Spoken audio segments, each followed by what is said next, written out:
మీ business ఏదైనా మీ ఊర్లో promotion చేయాలంటే అది సుమన్ టీవీతోనే సాధ్యం. ఇప్పుడే సంప్రదించండి. మహిళకు మరో మహిళే శత్రువు అంటారు. దానికి ఇదిగో ఈ వీడియోనే నిదర్శనం. పట్టపగలు మిట్ట మధ్యాహ్నం అందరూ చూస్తుండగా తాను ఓ మహిళననే విషయం మరిచి మరో మహిళపై దాడికి యత్నించింది.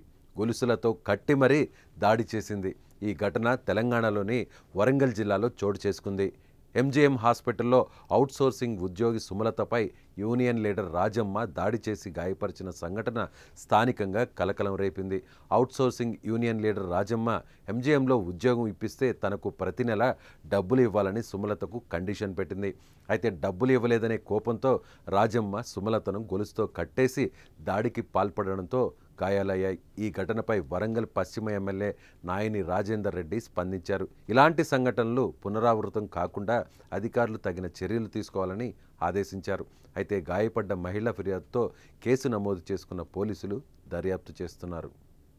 హనుమకొండ జిల్లాలో ఎంజీఎంలో జరిగినటువంటి సుమలతపై దాన్ని నిజంగా కూడా చాలా విషాదకరం. ఖండిస్తున్నాం దాన్ని.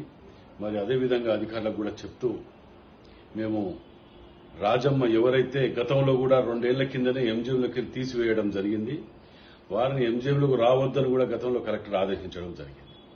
వారు వచ్చి ఏదైతే దాడి చేశారో దాని మీద అవసరమైతే ఇట్లాంటి దాడులు చేస్తే రౌడీ షీట్లు ఓపెన్ చేసి వారి మీద కఠిన చర్యలు తీసుకోవాలని చెప్పి కూడా మేము అధికారులతో చర్చించి వారికి ఆదేశాలు ఇచ్చే ప్రయత్నం చేస్తున్నాం.